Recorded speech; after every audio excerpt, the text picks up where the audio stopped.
Friends, आज की short analysis में हम डिस्कस करेंगे अशोका बिल्डकॉन स्टॉक के ऊपर।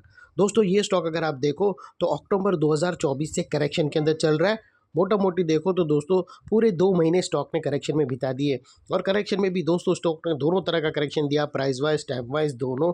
प्राइस वाइज करेक्शन के अंदर स्टॉक डाउनसाइड करेक्ट हुआ और टाइम वाइज करेक्शन के अंदर स्टॉक ने साइडवे कंसोलिडेशन करके एक रेंज बनाई और अल्टीमेटली उसको ब्रेकआउट किया है। और दोस्तों ये स्टॉक को अगर आप देखो तो यहाँ पर मल्टीपल पॉजिटिव फैक्टर्स एक साथ ब्रेकआउट होने के तहत अपसाइड में स्टॉक 9 to 10% इमीडिएट रनअप के लिए रेडी है।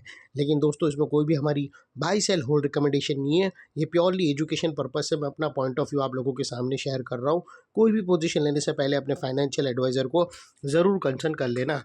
दोस्तों आप लोग देख सकते हो कि ये वो टॉप एरिया था जहाँ से करेक्शन स्टार्ट हुआ था और यहाँ से कुछ इस तरह से downward sloping parallel channel stock के अंदर बनी और जब तक स्टॉक ये डाउनवर्ड स्लोपिंग पैरेलल चैनल में था स्टॉक प्राइस वाइज करेक्शन के अंदर एंगेज रहा और यहाँ पर back to back lower lows hit होते गए।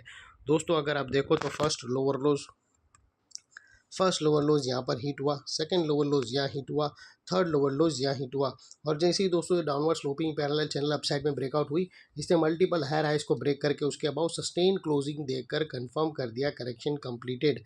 यहाँ पर हमें दो मेजर पॉजिटिव सिग्नल मिले। पहले तो इसने डाउनवर्ड स्लोपिंग पैरेलल चैनल को अपसाइड में ब्रेक किया जिसकी वजह से जो स्ट्रेट डाउन साइड फॉल आ रहा था प्राइस वाइज करेक्शन का, अल्टीमेटली वहाँ पर ब्रेक लग गई और सेकेंडली इसके अंदर जो back to back lower lows hit हो रहे थे वो शिफ्ट हो गए हायर हाइज में क्लोजिंग बेसिस पे, जो हमें कंफर्म करता है कि स्टॉक के अंदर बॉटम लग गई है और करेक्शन कंप्लीटेड। अनलेस यहाँ पर कोई नया लोअर लोज ना मिले या फिर पुराने लोअर लोज के नीचे क्लोजिंग ना मिले तब तक हम यही मानकर चलेंगे कि यहाँ पर बॉटम लग गई है और करेक्शन कंप्लीटेड। और दोस्तों बात कर लेते हैं यहाँ पर चार्ट पैटर्न का। तो फ्रेंड्स अगर आप देखो तो यहाँ पर हमें एक ज़बरदस्त ascending triangular chart pattern breakout होता हुआ क्लियरली विटनेस होता है और दोस्तों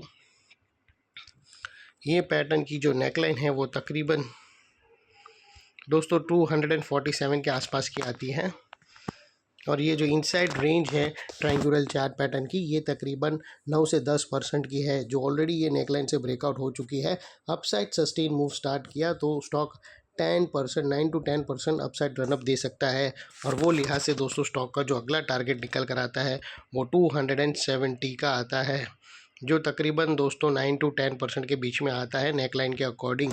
और दोस्तों बात कर लेते हैं यहाँ पर स्टॉक रेजिस्टेंस का, जो ये स्टॉक फेस करेगा टारगेट से पहले, जिसको हम ब्लू में कर देते हैं।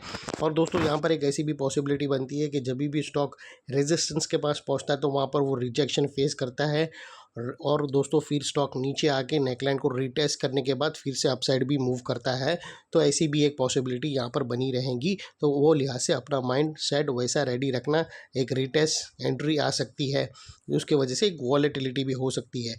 और बात कर लेते हैं यहाँ पर स्टॉप लॉस की। तो दोस्तों मल्टीपल ऑप्शन अवेलेबल है स्टॉप लॉस रखने के लिए। यहाँ पर दोस्तों आप अपने एडवाइज़र को पूछकर ATR की हेल्प ले सकते हो या फिर फर्स्ट ब्रेकआउट कैंडल के लो के नीचे क्लोजिंग बेसिस पे स्टॉप लॉस रख सकते हो या फिर नियरेस्ट लोअर स्विंग। जो भी स्टॉप लॉस रखो दोस्तों इतना मेक श्योर करना है कि आपका risk to reward ratio at least 1:2 या मिनिमम 1:1.5 रहना चाहिए। यहाँ पर दोस्तों अगर आप देखो तो ये आप फर्स्ट ब्रेकआउट कैंडल के लो के नीचे रखो स्टॉप लॉस, जिसको हम रेड में कर देते, तो वो लिहाज से दोस्तों आपका रिस्क का एरिया, स्टॉप लॉस का एरिया इतना रहेगा, उसके अगेंस्ट में दोस्तों रिवॉर्ड यानी आपका टेक प्रॉफिट इतना रहेगा। तो दोस्तों ये हिसाब से आप अपने एडवाइज़र को पूछकर रख सकते हो।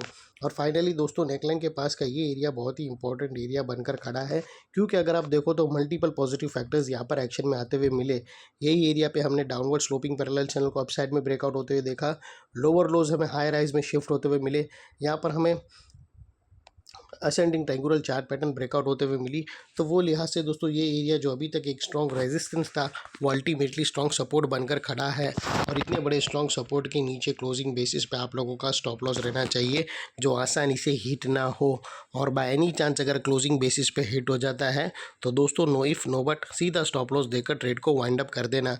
ये थी हमारी शॉर्ट एंड स्वीट एनालिसिस। अच्छी लगे तो प्लीज़ चैनल को लाइक शेयर सब्सक्राइब ज़रूर करना। Thank you. जय हिंद।